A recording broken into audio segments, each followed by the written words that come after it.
Hello, dear friends. Welcome back to this cozy little corner where stories come alive and where every life, no matter the age, carries wisdom worth sharing.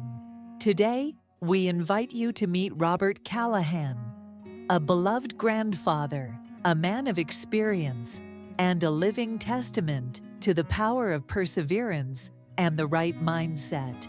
From a boy growing up in a working-class neighborhood on the south side of Chicago to a life of stability and freedom, Robert found inspiration in the ancient principles of Chinese wisdom. 7 Timeless Wealth, Secrets from Chinese Philosophy, is more than just financial advice. It's a collection of life lessons he has lived, tested, and now passes on with the hope that anyone, no matter where they start, can build a future of strength and fulfillment. This is his story, and it might just be the beginning of yours. And if his story touches your heart, leave a number 1 in the comments below as a sign of shared feeling. And don't forget to share this story with the people you love, because maybe, just maybe, it's exactly what they need to hear right now. Robert Callahan, known to all as Bob, was a man who'd never chased fleeting glory. Born in 1954 in a gritty South Side Chicago neighborhood, he grew up in a cramped apartment where his father, a bus driver, and his mother, a nurse, juggled bills with quiet dignity. The Callahans' home was modest. Dinner was often meatloaf or spaghetti, and Christmas gifts were practical, but it brimmed with love and lessons.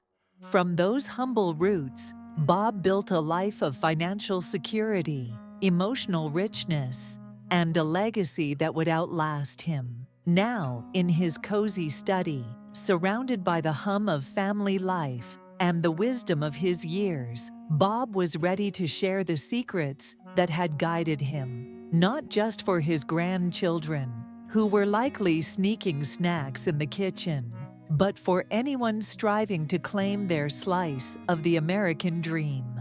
He leaned back in his chair, the fire crackling softly.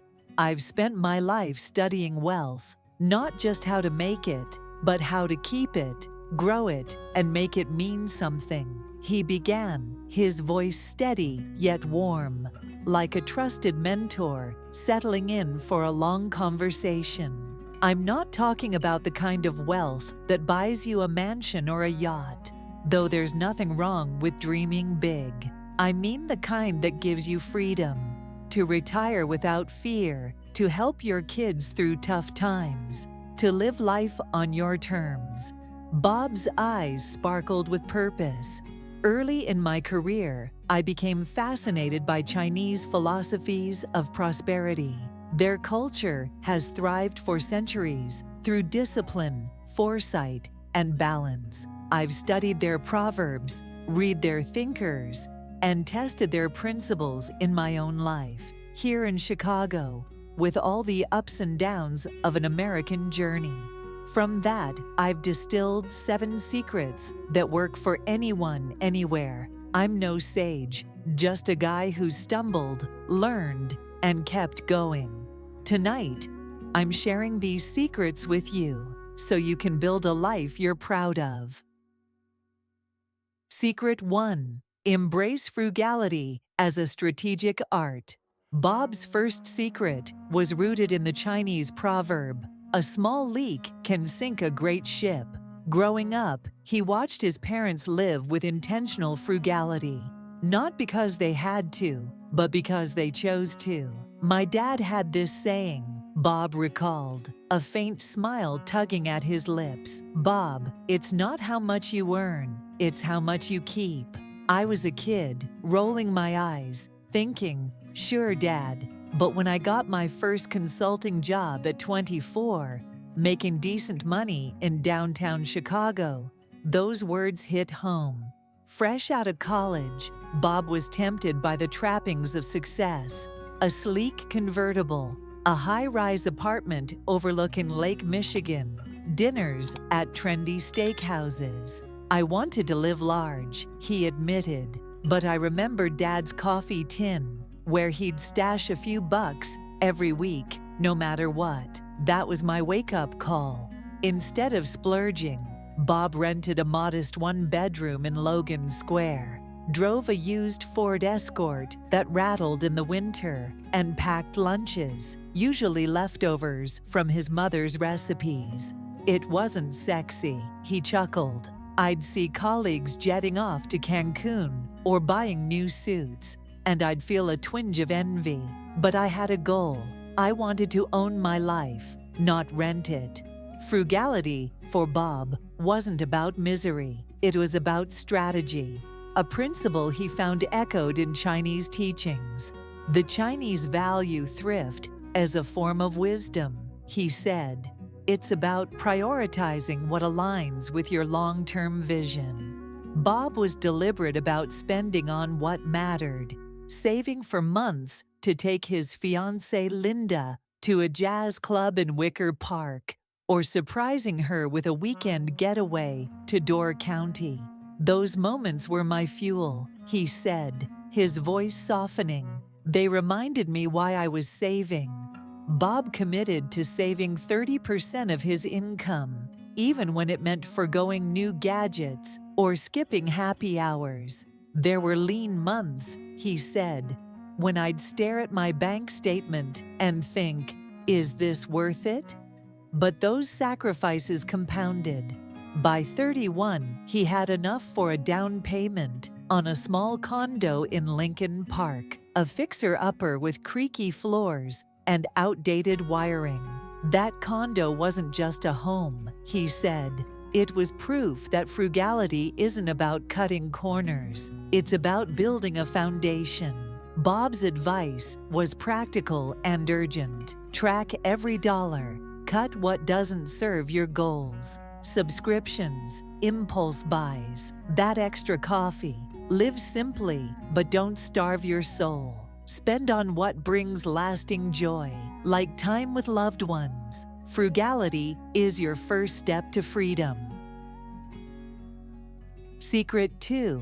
Invest with patience, trusting the long game. Bob's second secret was inspired by the Chinese emphasis on patience and the power of gradual growth. He reached for a faded leather journal on his desk, its pages filled with meticulous investment records. This was my roadmap, he said, flipping it open to reveal columns of numbers and dates. In my 20s, I read about how Chinese families often invest with a multi-generational mindset. That idea lit a fire in me. At 25, Bob began investing $60 a month in a low-cost stock index fund. I was no Wall Street whiz, he laughed. I barely knew what a mutual fund was, but I stumbled across a library book on compound interest, and it was like discovering a secret code. He devoured everything he could, books by Benjamin Graham, articles in Forbes, even grainy PBS specials on investing. The Chinese have a saying, he noted. The best time to plant a tree was 20 years ago. The second best time is now. I took that to heart. Bob's discipline was tested during the 2008 financial crisis, when his portfolio plummeted. I'd watch the news, see the Dow tanking, and feel my stomach churn, he said. Friends were selling everything, convinced the world was ending. I didn't. Why? Because I'd studied market history. Crashes happen, but recoveries follow. He kept investing, even increasing his contributions during the downturn. It felt crazy, he admitted, but buying when stocks were cheap was like buying a house on sale. By his 50s, those consistent investments had grown into a portfolio that gave him real options, funding his daughter's graduate school, covering unexpected medical bills, or taking Linda on a long dreamed-of trip to Italy. It wasn't a windfall, he clarified. It was decades of small, steady deposits. The Chinese call it dripping water hollows stone. Persistence carves the path. Bob's advice was clear. Start investing today, even if it's $15 a month. Choose a diversified index fund. Low fees, broad exposure. Read up, ask questions. But don't wait for perfect knowledge. Stay consistent, ignore the noise, and let time work its magic. Your future self will thank you. Secret 3. Cultivate knowledge as your greatest asset. The Chinese reverence for learning shaped Bob's third secret. In Chinese culture, knowledge is power, he said, gesturing to his overflowing bookshelves. I saw it in my consulting work. Clients who stayed curious and adaptable always thrived, while those who rested on their laurels struggled. At 34, with 2 young kids and a mortgage, Bob enrolled in an MBA program at Northwestern, attending classes after work. It was brutal, he said, rubbing his eyes as if reliving the exhaustion. I'd spend all day with clients, help Linda with bedtime stories, then study until 2 a.m. There were nights I wanted to quit. But that degree transformed his career, landing him higher-paying clients and leadership roles. It wasn't just the paycheck, he said. It was confidence. I could tackle problems others couldn't. In his 40s, Bob dove into real estate, inspired by a Chinese colleague who emphasized property as a wealth-building tool. I was intimidated, he admitted, but I read books, attended seminars, and asked endless questions. That effort led to buying a duplex in Evanston, which he rented out. That property wasn't just income, he said. It was a safety net, paying for college funds and family trips. Learning isn't just degrees, Bob stressed. It's reading the Wall Street Journal, watching YouTube tutorials, listening to podcasts. I once lost $5,000 on a stock tip because I didn't do my research. That stung, but it taught me to verify everything.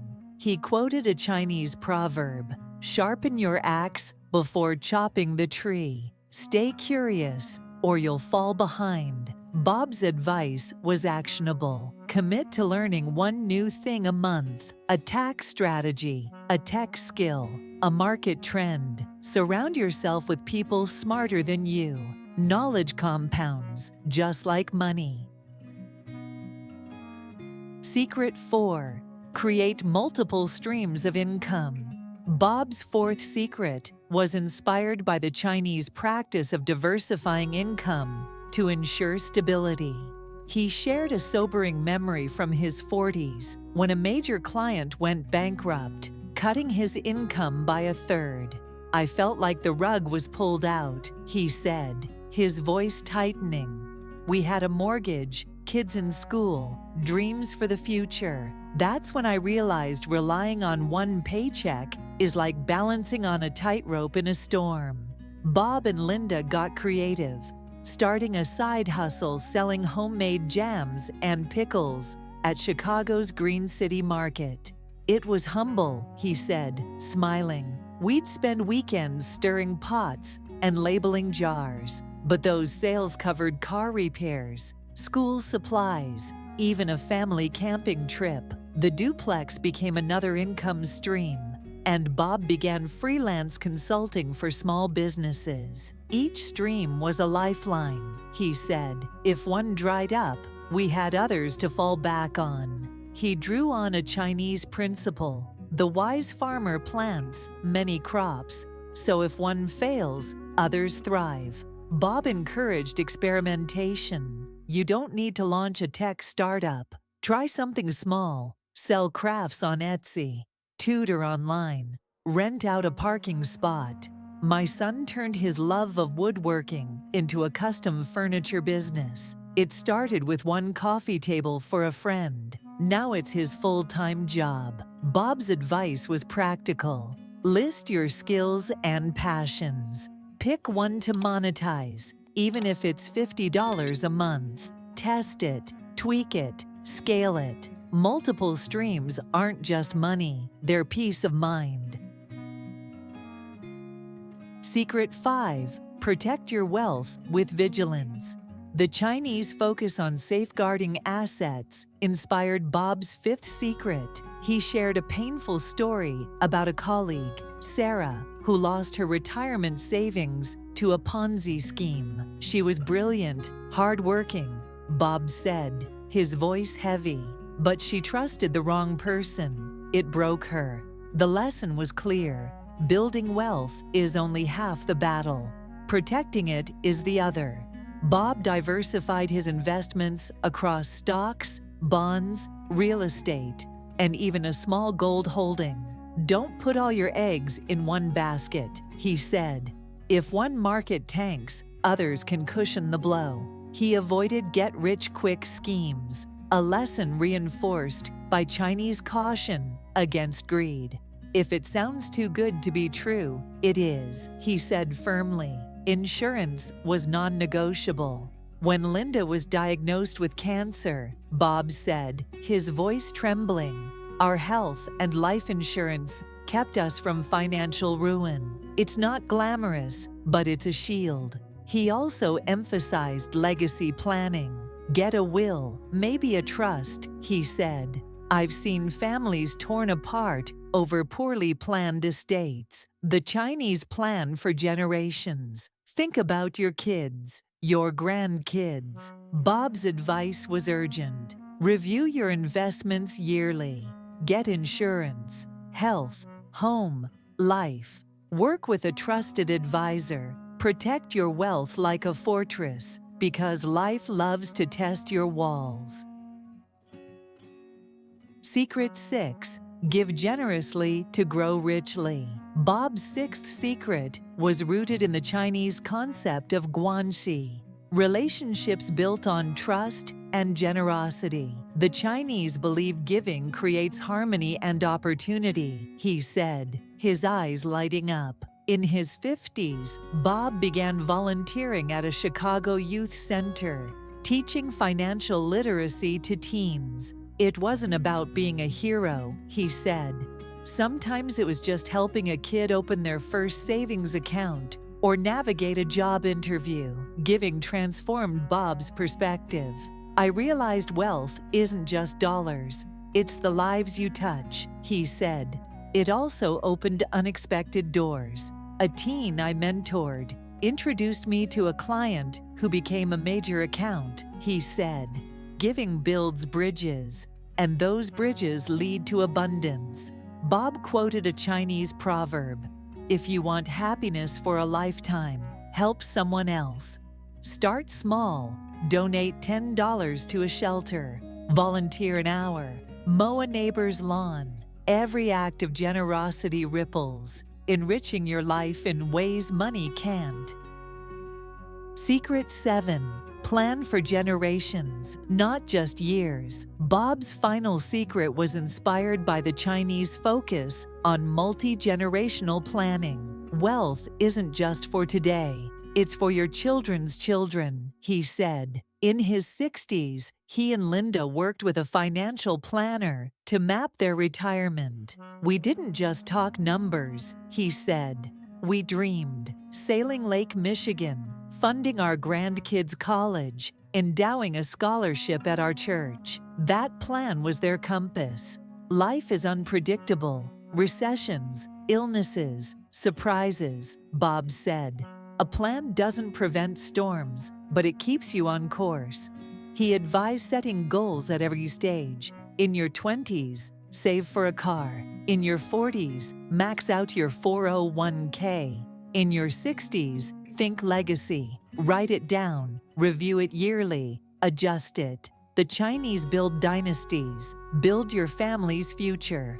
Bob shared a story about his daughter, who followed his advice and started a 529 plan for her kids. She's not rich, he said, but her boys will go to college debt-free. That's generational wealth. Bob stood up, his stance steady in the flickering firelight, which cast a warm golden glow across his face, like the very years of his life burning brightly behind him. "I'm not extraordinary," he said, his voice low and rich with conviction. "I'm just a regular kid from the dusty streets of Chicago who discovered the timeless wisdom of Chinese philosophy, tested it through the trials of my own life, and slowly built something of value, something lasting, meaningful, and worth passing down to the next generation." He paused, taking a deep breath, his eyes gazing into the distance as if peering through time itself. "And you can do it too. You don't need a six-figure salary. You don't need a fancy title. All you need is perseverance, patience, and a deep belief that your future, you, are worth fighting for, day by day, hour by hour. The American dream was never meant to be handed to you. It doesn't come from luck. It's the result of small choices, repeated over time. It's built with calloused hands, with sweat, with silent sacrifice, one brick, one layer of mortar at a time. You can start today. Skip the $7 latte and put it in your savings jar. Invest $20. Read a book on personal finance instead of scrolling aimlessly. Start a side hustle, even if it's small. Give 1 hour to your community. That's one step. Then take another and another. And one day, you'll stand where I am now, looking back on the path you've walked, with pride swelling in your heart and tears quietly falling, knowing you didn't give up, that you chose to build, not just for yourself, but for the people you love. My friend, this isn't just about money. It's about sleeping peacefully at night. It's about hugging your children without fear of tomorrow. It's about leaving something that lasts, a flame, a seed, a legacy. So what's holding you back? Fear? Doubt? The voice of someone who once told you, you can't? Let it go. Tomorrow, rise. Take action. Your future is waiting, and it's cheering you on with every step. Thank you for taking the time to listen and walk alongside us. We hope today's story touched a quiet corner of your heart. Hold on to that feeling. And if you found even a spark of inspiration, we invite you to stay with us for the next stories to come. Each journey we share carries a message, a ray of hope, and perhaps it's exactly what you, or someone you love, needs right now. We'll see you again in the next story, where together we continue to share, to heal, and to move forward with hearts full of courage and hope.